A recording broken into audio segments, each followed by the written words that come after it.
How many ways can you skin a cat? Yeah, you skin a cat, okay? I am your host, Tennessee's daughter, and today we're going to talk about the very thing nobody knows too much about, and that is love. Sit tight, hold tight, don't go nowhere, and we're going to get right into it. Come take a ride, see the city life with Tennessee's daughter. Yeah.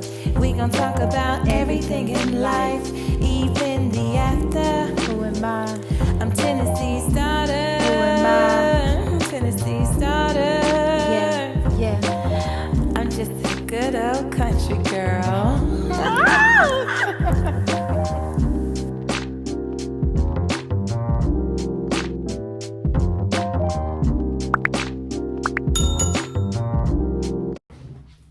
Okay, as promised, according to Merriam-Webster, by definition, love is a strong feeling or constant affection for a person.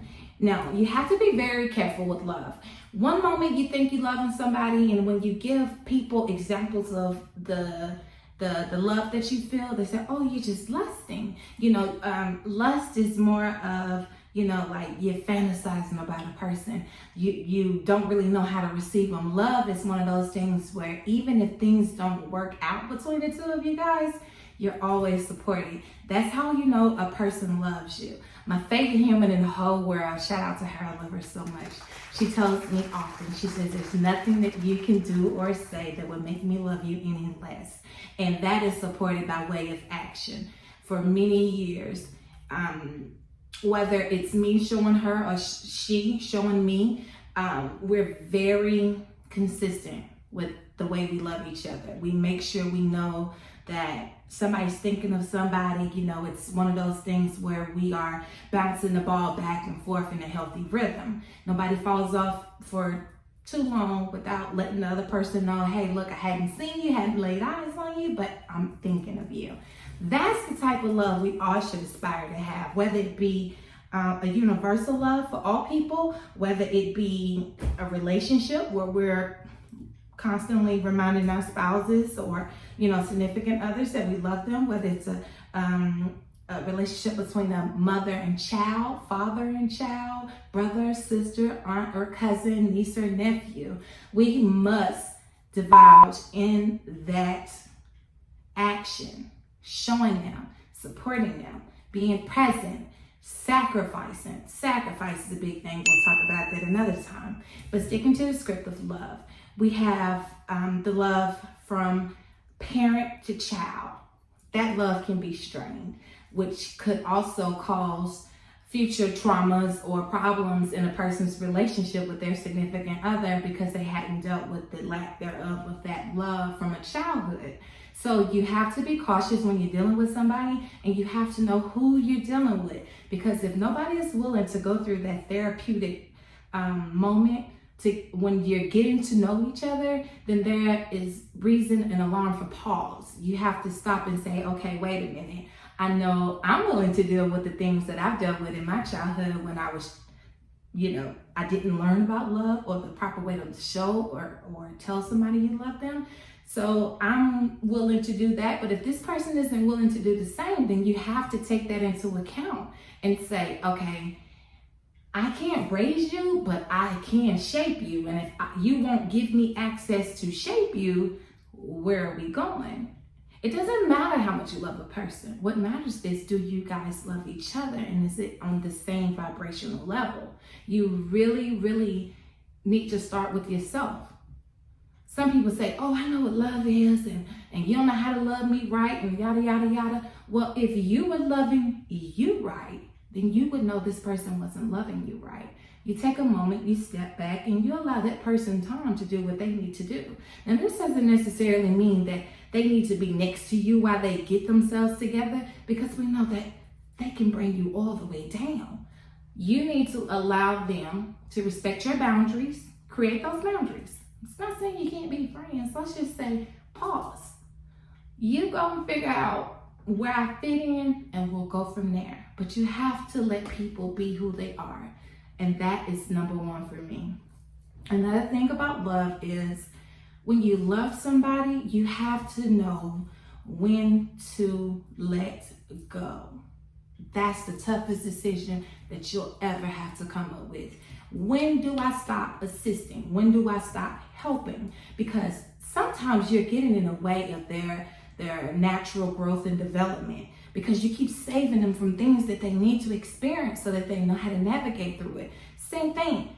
I have people I love and care for that love and care for their offspring or people that they know, but they give them so much aid, so much assistance that they don't know how to figure things out on their own. They don't know how to navigate on their own. I always say assistance is for those who can't figure it out for themselves. That's who you give assistance to. It does not mean this person does not love you just because they say, no, I can't do it this time. It just means you need to find another way. Sometimes that love comes in that form, because if you keep saving them, they don't know how to save themselves. They don't know how to utilize help when they really need it. Now they become codependent. So that is another story. We'll talk about that another time. Another thing about love is love for me. Love is me knowing that I am supported. Love for me is almost insurance for my spirit. It's like I know that I can go through my spells and my moments where I don't feel as good about myself as I should. And I'm human. I go through those things. I pump myself up every day. I tell myself today's going to be a good day because that's what I said. That's what I declare and decree over my life. And that's what I aspire to do for those next 24 hours. But there are times where I need some assistance. And some people can pick it up easily. Some people pick it up subtly. But it comes and people can feed off of it and they see, oh, this person needs a little bit more or whatever. So love for me is that insurance, knowing that if I'm down, somebody's going to pump me back up. I got people in my life that get me back going. I have children in my life that get me back going. My great nephews and my nephew are everything to me. That new love is everything and it's immeasurable. What I will say is when you love, start here. Tell yourself, show yourself, treat yourself so that everything you feel for you is projected outwardly. And now nobody has to question how you feel about yourself because they see that you're taking care of yourself. I dated a guy one time that needed way more help than he should have. And there was a time that his brother even shared with me and he told me out of his own mouth. And I was so surprised because nobody had ever said that to me. And he said, Nikki, he says, Nikki, I could tell you love you because you are good to you. And that stuck with me. And I said, it's so funny that he says this in front of this guy, which is his brother. And he knows his brother is probably not deserving of a woman like me. But he said that to me. We'll talk about that another time. And so he says this to me and he's like, because you treat yourself good. And now I obliviously went through life being good to me, thinking it's just my little Leo energy. Yeah, we'll talk about that another time. Thinking it's my Leo energy that fuels me to love me and to want this and want that and do this and do that. And yet it was the essence of the love I had for myself. Then that's not to say that I had to pump myself up. I think we as humans, we always have to push ourselves a little bit further sometimes than we do other times. And that's only because life, oscillates. It goes up, it goes down, and it's very fickle. But what I will say about love is that when you do experience it, you'll know. It's something totally different. It's without condition. It is not judgmental.